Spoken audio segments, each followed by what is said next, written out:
Good afternoon, my name is Dave Norton from Discovering New England's History. We're going to bring you episode 4 of the Clara Barton story. And of course, she was the founder of the American Red Cross. And we'll go to the next slide. And before we get onto this slide here, this is a story that when I got involved in it, I thought it was going to be, maybe I'd have 2 episodes, but she has such an incredible story to tell. Here we are in episode 4, and each one is more interesting than the one before it. So we're going to continue right here. We left from the last episode 3.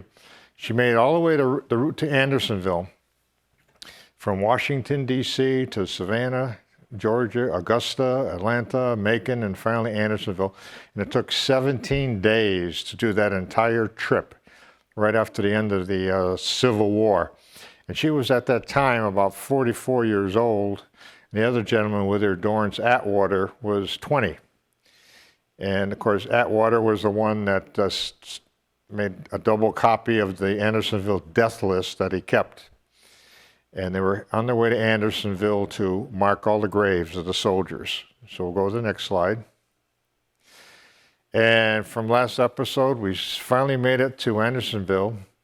And that's the actual railroad track right there, the one closer to us in the front there. And that's where the train would have stopped. And of course, they've got 7,000 markers already to get started, even though there were 12,000 that died in Andersonville Prison. It was a hot day in the summer. Stopped here. They had to unload all the freight cars, all their tools. There was a 40-man Union Army detachment with them to help them out. And on the right there is, when I visited Andersonville, they made up actually a scale copy of a section of what the wall looked like and what the gate looked like. And so they would have walked right in through that gate to begin this process. We'll go to the next slide. And this is a wonderful shot to give you an idea. This Andersonville Prison, at one time in August, they had 45,000 prisoners in here. And it comprised 26 acres. And you can see there was a double stockade fence all the way around it.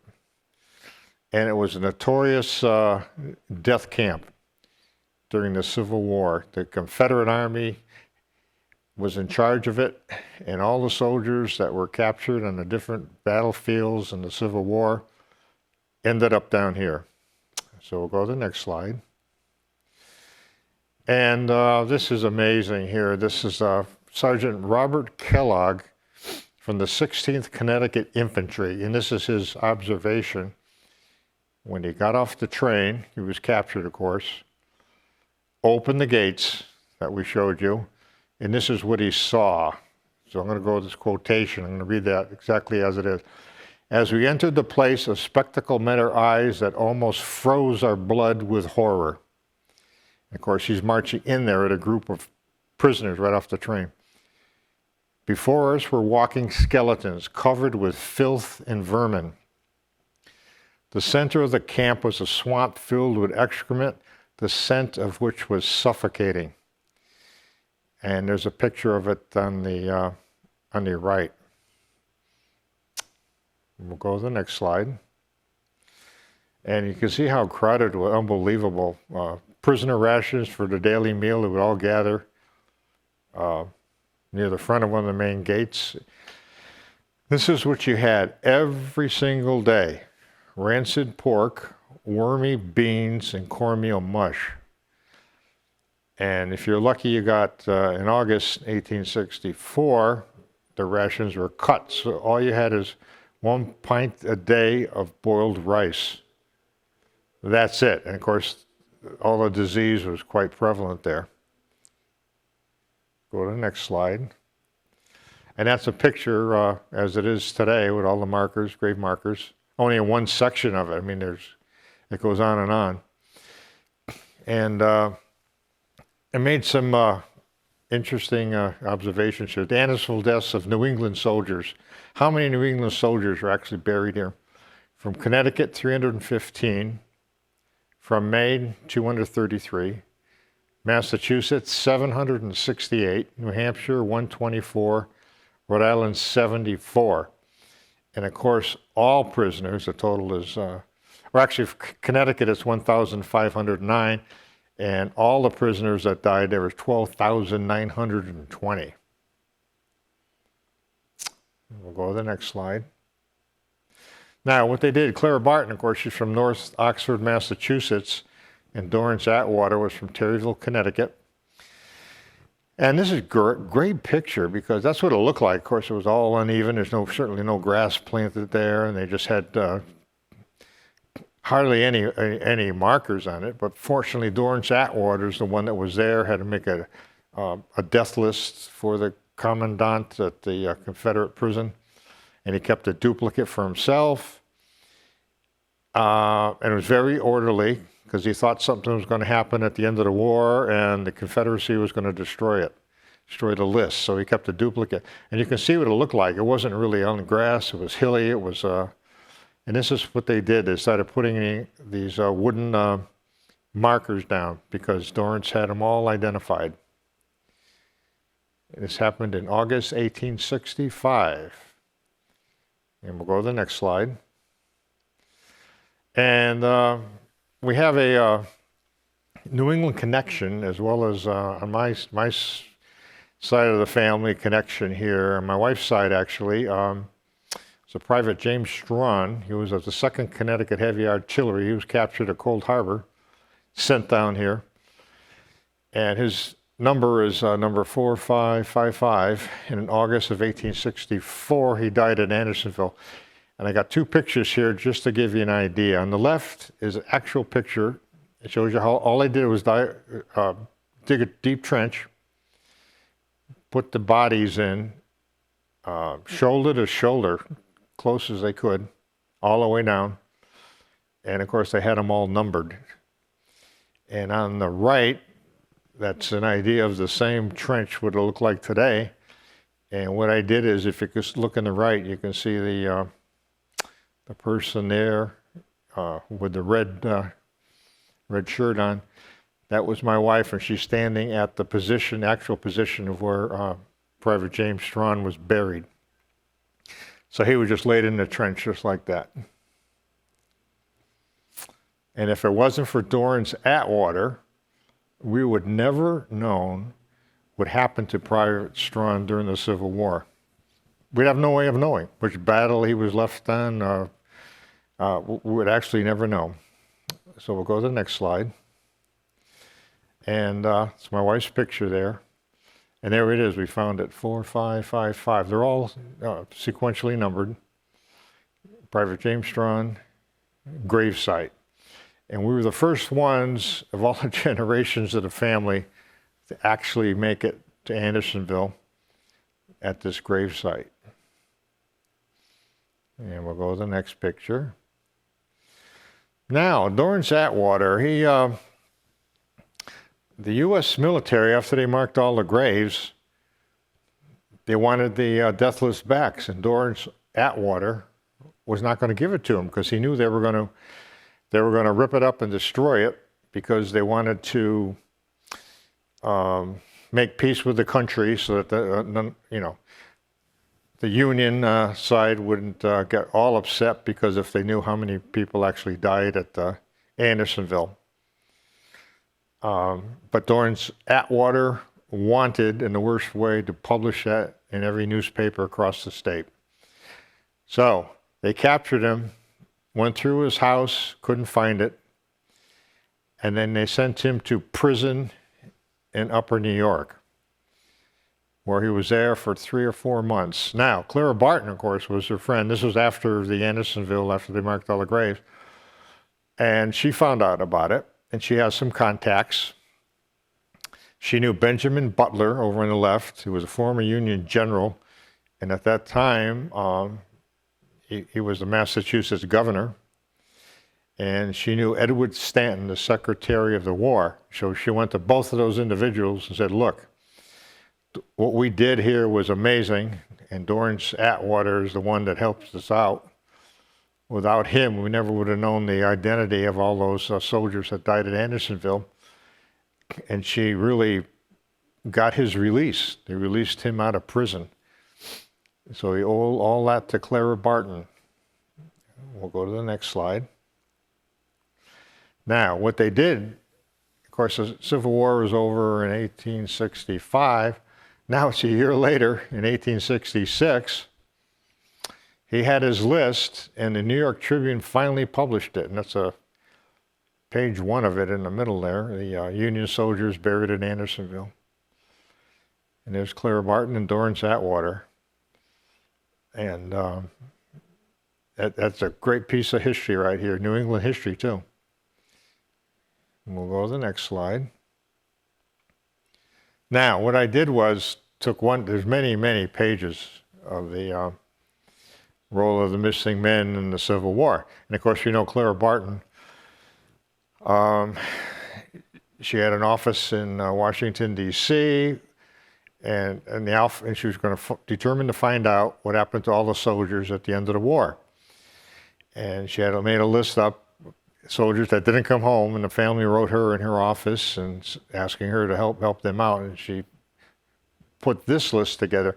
60,000 signatures on this list. Of course, some of them didn't necessarily die in battle or die in prison camps. Some of them, they just probably escaped and whatever, and finally ended up knocking on the door back home. But it's quite a list. So 60,000 she had missing, 22,000 because of this list here, and they found these soldiers alive. And 12,000, of course, were dead at Andersonville. And that is particularly only one sheet of many, many pages. Those missing were in Massachusetts, 99, Connecticut, 39, Rhode Island, 5. And I circle those by color. Massachusetts is in the red color, Connecticut in the blue, and Rhode Island in the 5. We'll go to the next slide. Now, the war is over. The list has been published. And now we're in a situation where Clara Barton convinced Dorrance Atwater that they should just go on everybody wanted to know Andersonville, what happened in there, everything. And so Clara said, we want to get together. And on the left there is a picture of photo of actually one of their train tickets on the Western Railroad, and their signatures are both on that. Quite a piece of New England history right there. And so they went around doing lectures. And there's a copy of the poster. This was dated May 29th, 1867. American Hall in Thomaston, Connecticut. They gave a lecture. Both were there in Thomaston, Connecticut. And the title is Work and Incidents of Army Life. And they both told everything that they had accomplished. And see, the admission down there was 25 cents, and the place was packed. We'll go to the next slide. And here's another one. A year later, March 10th, 1868. Dorrance is by himself, and everybody still wanted to see him. They wanted to hear everything about him. They wanted to thank him for putting closure. And this was in Plymouth, Connecticut, at a Congregational Church. Dorrance Atwater on prison life at Andersonville, March 10th, 1868. So he was doing this to really help out. We'll go to the next slide. Now, in Terryville, Connecticut, that's where Dorrance was. I went by this many times, never stopped, never knew the story. Because I was originally from Bristol, Connecticut, and this is 5 miles away, 2 miles away in that area. They had a cannon up on a hill, and they put just recently a sign here, Dorrance Atwater. And that's a monument to him in Terryville, Connecticut. And we'll go to the next slide. And there's a close-up of the Civil War cannon. And in 1907, they had a dedication of this memorial, and you can see the cannonballs there and the cannon. And Clara Barton came down with Dorrance Atwater, and in 1907, they had this dedication of this monument. There's a piece of New England history. It's hard to believe. A lot of folks really don't know this story. And we'll go to the next slide. Now, his house is still there. I did the research. There's a picture in Terryville, Connecticut, what his house looked like during the Civil War. It's on the left. And on the right, there it is today. Up a gravel road, and there's his house up on a small hill. And that's where he was born, Terryville, Connecticut. And that's probably the house where all the Union soldiers surrounded it and went in there and ransacked the house and captured him. We'll go to the next slide. And this is a great picture. It shows Andersonville at Christmas. Can you imagine that? Over 12,000 wreaths every Christmas are put on all these graves. Quite a memorial. And we'll go to the next slide. Now, Clara Barton at Andersonville, she has her own monument right there with the Red Cross on it. And there's her picture over there on the right. They honored her for all the work that she did. And we'll go to the next slide. And also in the Massachusetts State House in Boston, there's a Civil War nurses monument on the right there, dedicated to all the nurses that helped out in the Civil War from 1861 to 1865. So if you go to Boston and the State House, you can see that monument to all the nurses that helped all those soldiers. And you go to the next slide. Now, the Civil War was over. Quite a few years passed. And her doctor, she actually had all kinds of problems and fatigue and stress and everything else from all the hit she had been to, which we described in the earlier episodes. So her doctors told her, look, you've got to get out of here. Why don't you go to Geneva, Switzerland, or someplace in Europe and just take a long, well-deserved vacation? So she took them at their word, went by ship all the way across to Geneva, Switzerland in 1870. And of course, and then she ended up here saying, well, I wonder what this large building is here. She had no idea. It's what they call the International Red Cross headquarters in Geneva, Switzerland. So she was curious about that. So we'll go to the next slide. And Clara always, for some reason, has to help everybody, no matter where she is. And so she stumbled on in 1870, they asked her about her interests and what she did, the Franco-Prussian War in 1870. And so she became a nurse on the front lines, helping the dying soldiers. Unbelievable. And that was a war between France and Germany, in which Germany was trying to annex Alsace Lorraine as a province in France. And on the left, you've got Napoleon III. He was a nephew of Napoleon Bonaparte. He was the head of France. And on the right, you got Otto von Bismarck. Of course, he was the head of Germany. And that was quite a battle. They fought over territory. We'll go to the next slide. And it really was quite a... Here's the German army right here. And Clara Barton was a nurse. Totally unbelievable. She helped out the German army here. And we'll go to the next slide. The Franco-Prussian War. A lot of people don't know too much about this war, but they were fighting for the sovereignty of either France or Germany. We'll go to the next slide. And you can see the old style, how they have attack, as long as you can see. There's all the the German army attacking. Terrific painting right there to give you an idea. And we'll go to the next slide. And it ended less than a year with a German victory in Alsace Lorraine, which is a province right on the border between Germany and France, was annexed by Germany. We'll go to the next slide. So she came back. I won't say she was well rested. And she came back to the United States, and then she found out, picking up the papers, that there was a battleship called the Maine.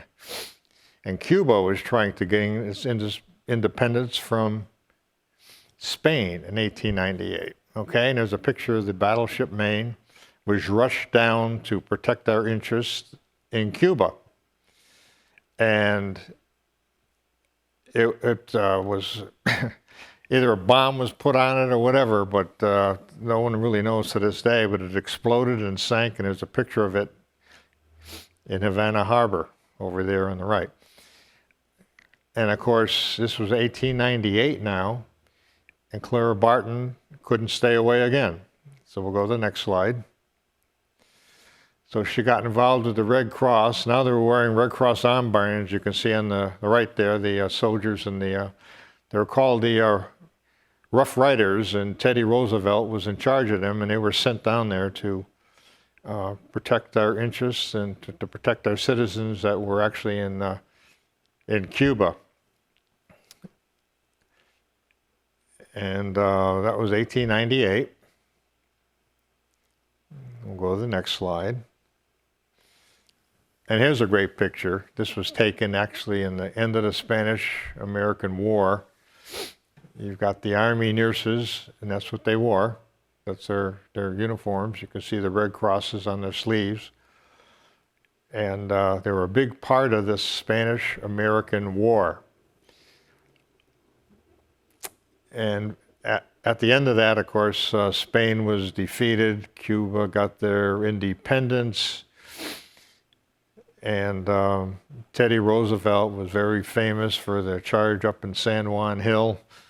And he'll be remembered in history, but I'm sure a lot of folks in history don't realize that Clara Barton was actually there, if you can imagine this. She was there in all those Civil War battles. She was there in the Franco-Prussian War over in Europe. And now she was right on the front lines here in the Spanish-American War in 1898 in Cuba. So we'll go to the next slide. And I did a little research here. I don't know too much about the Spanish-American War, but this monument really struck me. I said, this is a great monument to the Red Cross. And so it was actually now you can visit it. It's in Arlington National Cemetery. And it's dedicated to the Army nurses that helped out in the Spanish-American War. And you can see I took a close-up there in memory of the women who gave their lives as U.S. Army nurses in 1898. A lot of the nurses were killed in this war, which didn't last very long, but it was an important part of history right then and there. And there's a Red Cross poster right there that, of course, Clara Barton now really was managing the Red Cross now. See, she came back from Geneva and said, you know, that's what we need. That's the International Red Cross. The United States doesn't have anything like that. So I'm going to organize the American Red Cross chapter. And with all my experience and whatever, we're going to start gathering supplies, gathering all kinds of medicines, all kinds of food and everything like that. Set up a whole system. In case there's ever another war, we're going to have everything. I know exactly what you really need. All the bandages, the water purification, chemicals, she knew everything from even the story I told everyone about the kerosene lanterns that the doctors needed to operate at night, ambulances and everything. So she really rolled up her sleeves and once again disregarded her doctor's orders, and she just very impulsive, and she had to do this. That was her mission in life. And a couple items I have right here on my desk. This is excellent here. This book here in Andersonville is very good. And over here, this book, once again, A Woman of Valor. Boy, she certainly was. And it's an amazing story. I mean, talk about eyewitness to history from a woman from New England on all the battles. I mean, Bull Run, Antietam, Fredericksburg, Franco-Prussian War, Spanish-American War. She's not somebody that stayed in the back and just did administration work. She did it all. So once again, this is episode 4 on the story of New Englanders, Clara Barton and Dorrance Atwater, of course. It's Dave Norton. Have a good evening.